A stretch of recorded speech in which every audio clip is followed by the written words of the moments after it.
The wait is over. Watches and Wonders 2025 is here, and all the major watch brands have been showing off their latest creations. So, what delights does Cartier have in store for us this year? In this video, I'll take you through all the new releases, including release dates and prices. Let's start off with the Privé line. As many had hoped for, this year saw the revival of the Tank à Guichet. Absent from the Cartier catalogue since the days of the CPCP, the Tank à Guichet was originally created in 1928, and the new models feature a design that is essentially a like-for-like copy of the original. In my previous video, I noted that the Tank à Guichet was a candidate for this year's Privé release, but it was difficult to see much scope for updating or developing the design of the Guichet in the way that they have with some of the previous Privé releases from recent years. Instead, Cartier have played it straight and effectively gone for a reproduction of the original 1928 design across three precious metals: yellow gold, rose gold and platinum. I also said that it was hard to see how they could build out a small collection of pieces around the Guichet in the way that they have with other Privé releases of recent years, which have featured skeletonized models and models with complications. It seems Cartier found it hard too, because the best they could muster was a model with its guichets rotated around a bit. I actually think the overall design of this model looks okay, if a little odd. Most commentators have referred to it as whimsical, others have been less charitable. I think going back to the original design was a good choice. Whilst very few Tank à Guichets have been produced historically, the design has been tinkered with quite a lot over the years. In particular, the placement of the apertures, the crown, and in how the brancards merge or don't with the rest of the case. Personally, I think having the crown at the top and having a continuous face for the watch that merges into the brancards makes for the most elegant design. There has also been some variation in the size of the Tank à Guichets produced historically. The new models retained the proportions of the 1928 variant, but as seen in this photo from Auro Montinari, comparing a model from 1996 to the new model, some historical Tank à Guichets were smaller and thinner, and in my mind at least looked more elegant than the new model. Personally, I don't think the Tank à Guichet has the same visual appeal of many of the other Cartier models. Put crudely, its design is simply a small slab of metal with two small windows through which you are likely to struggle to tell the time. Nevertheless, I can see why collectors would want to own such an unusual historical piece. One point that I would make is that it is refreshing to see a watch that is totally devoid of branding, logos, and other extraneous text.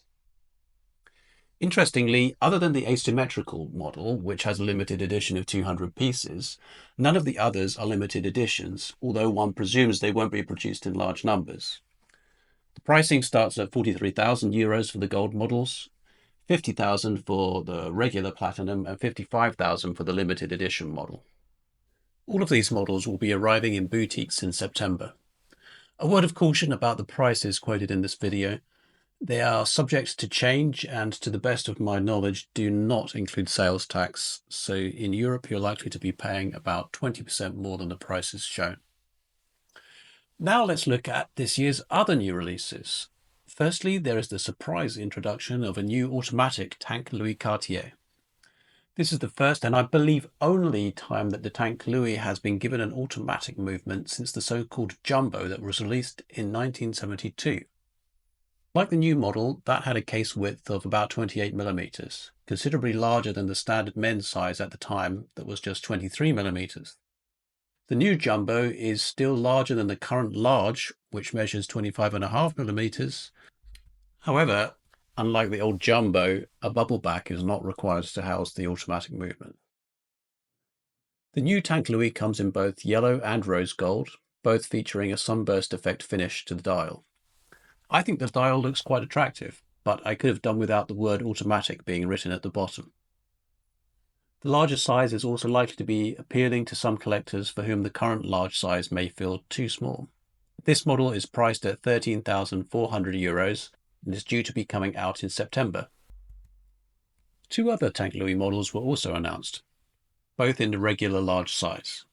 These feature radial pattern dials, one in grey housed in a platinum case, and the other gold in a yellow gold case.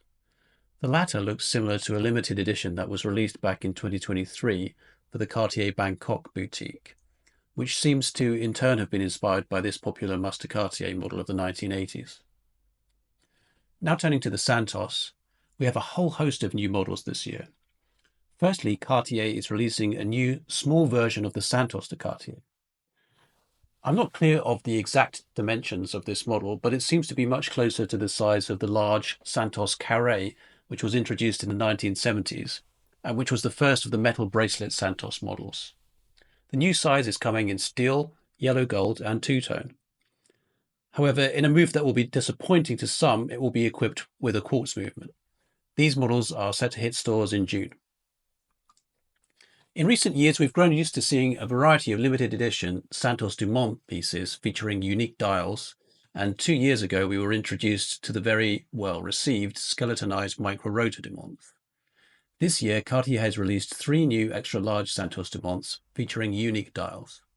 There is a platinum model with a copper-coloured dial, a yellow gold version with a striking radial pattern, and a rose gold version with a linen-like dial, which is probably my favourite of the 3.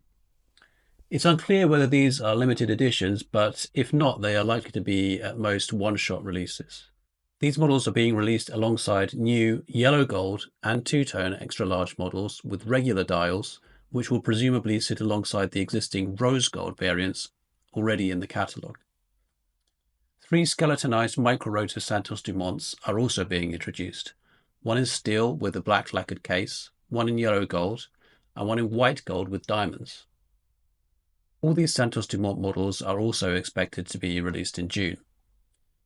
Sticking with skeletonized models, 2 new skeletonized Tank Françaises were revealed at Watches and Wonders and are now already available and are showing on Cartier's websites in some regions. One is in steel featuring the metal bracelet, and the other rose gold on a leather strap. The latter is probably my favourite. I am a fan of the Tank Française, and the original steel Tank Française was actually the first Cartier watch I ever bought. But honestly speaking, I don't think the redesign of the Tank Française a couple of years ago was an improvement on the original. Moving on, the Ballon Bleu has seen 4 new models introduced. 2 featuring a day-night complication and diamonds, one of which has a very attractive mother-of-pearl dial. There are also 2 yellow gold time and date models featuring boldly coloured blue and green dials and matching straps. These are all expected in November. There are also several new diamond-studded Panthère models due to come out in September, including this spectacular piece in rose gold covered with diamonds, spessartites, and black and golden brown lacquer. If the $135,000 price tag on this one puts you off, then the mini version in pink gold featuring diamonds throughout the bracelet and the bezel can be yours for just €31,600. Cartier has also extended its line of Panthère fine jewellery watches to include these white and yellow gold bangle watches, due for release in September, as well as this piece housed in a Rotonde de Cartier case that is set to be released this month. The Bang Noir collection has been updated to include this gold bangle with polka dot diamonds, as well as a number of diamond-studded models, including this one that features diamonds, emeralds, sapphires, and aquamarines.